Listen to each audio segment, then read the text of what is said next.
Jetty news Jharkhand में आपका स्वागत है। तो आज हमारे बीच शुएब अहमद खान जी मौजूद है, जो ऑल इंडिया मजलिस इत्तेहादुल मुस्लिम युवा प्रेसिडेंट है। तो आज हमारे पास रूबरू हुए हैं और कल जो हेमंत सोरेन की एक साल होने वाली है और क्या नए कार्य करेंगे, क्या नए कानून बनाएंगे, मैं उससे पूछूंगा। तो सर आपका स्वागत है हमारे न्यूज में। बहुत बहुत शुक्रिया कि आप लोगों ने मुझे वक्त निकाल करके दिया और अपनी बातों को आवाम के सामने पेश करने का मौका दिया। तो सर जो कल एक साल होने वाली है हेमंत सरकार की, तो क्या क्या रूल लाएंगे अभी? देखिए, मैं बताना चाहूँगा कि एक साल का जो उनका वक्फा होने वाला है उसमें उनके अचीवमेंट को देखा जाए तो अचीवमेंट का जो रेशियो है वो कहीं ना कहीं बहुत कम है। हम लोगों ने बहुत उनसे उम्मीद की थी। मुद्दे तो बहुत सारे मुद्दे हैं जिनके बारे में हम विस्तार से बात करें तो बहुत वक्त निकल जाएगा, लेकिन जो मुद्दा एक्चुअल में उनके पास आया था और जिस मुद्दे पे उनको काम करना था वो कहीं ना कहीं मुझे उसमें विफलता नजर आ रही है। ओबीसी को 27% रिजर्वेशन देने की बात थी, कहाँ गया उनका वादा? कहीं ना कहीं उस वादे को वो पूरा नहीं कर पा रहे हैं। हमारे झारखंड की जो आबादी है उसमें वो 15,000 नौकरी लेकर के क्या करेंगे? 15,000 नौकरी से ज्यादा उनको नौकरी देना पड़ेगा। किसान की बात है, हमारे यहाँ होम गार्ड की परेशानी है, होम गार्ड की जो जरूरत चीजें हैं वो पूरी नहीं हो रही है, वो धरना पे बैठते हैं। इस तरह की चीजें हमारे पास होती चली आ रही हैं। और आपको बताना चाहूंगा, सबसे बड़ी चीज जो है, झारखंड जिस वजह से जाना जाता है, यहाँ के आदिवासियों की वजह से जाना जाता है, आज उनके साथ न्याय नहीं हो रहा। आज उनके जॉब का स्ट्रक्चर कौन सा सेट कर रहा है, कैसे सेट कर रहे हैं, जो अभी तक इम्प्लीमेंटेशन के कगार पे नहीं आया। ये सारी ऐसी चीजें हैं जिसको जेएमएम की सरकार झारखंड के अंदर अगर अच्छे से इम्प्लीमेंट नहीं करेगी, बढ़ावा नहीं देगी, तो कहीं ना कहीं धीरे धीरे झारखंड में जेएमएम की सरकार कमजोर नजर आएगी।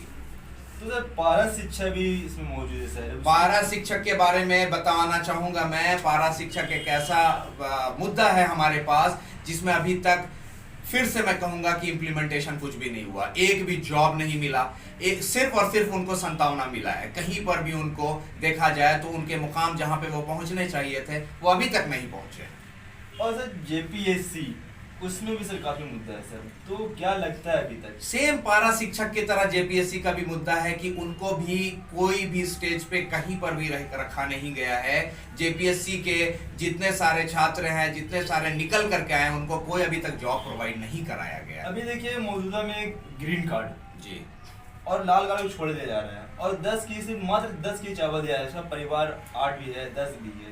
मुझे तो ऐसा लगता है इस कार्ड का जो मौजू है, कार्ड का जो मुद्दा है, उस मुद्दे में मुझे ये लगता है कि ग्रीन कार्ड से हमारे झारखंडी भाइयों का कुछ मुनाफा नहीं होने वाला है। ना तो वो उससे अच्छा हेल्थ प्रोवाइड करा पाएंगे, आयुष्मान कार्ड भी उससे नहीं हो पाएगा, और कहीं ना कहीं 10 केजी चावल भी अगर आप धरातल पे देखेंगे तो नजर नहीं आता है। कहीं ना कहीं मुझे ऐसा लगता है कि हेमंत साहब की सरकार, जेएमएम की सरकार इन डीलरों के सामने झुकती नजर आ रही है। इनके बारे में हेमंत सरकार को सोचना पड़ेगा। क्यों झुक रही है डीलर के सामने, क्या वजह है? इनको एक अपना प्लान सेटअप रेडी करना पड़ेगा और उनका विस्तार अच्छे से करना पड़ेगा।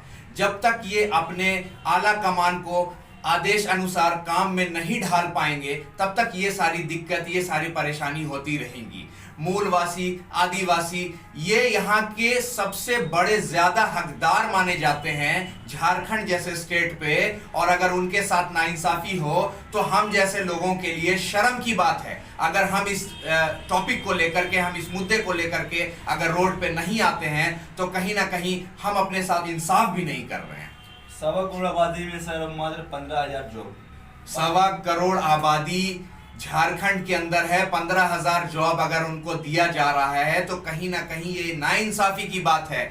हेमंत सरकार हमें मजबूर ना करे, जेएमएम की सरकार हमें मजबूर ना करे कि हम रोड पे आकर के और उनके खिलाफ धरना प्रदर्शन करें। 15,000 नौकरियां ही पूरे झारखंड के लिए कहीं से कतई से सही साबित नहीं हो सकती है। इस मुद्दे को लेकर के हेमंत सरकार को जरूरी कानून, जरूरी इम्प्लीमेंटेशन जल्द से जल्द लाना होगा, वरना वो इस रिएक्शन के लिए भी तैयार रहें जो उनको रोड में और गली चौराहे में देखने को मिले।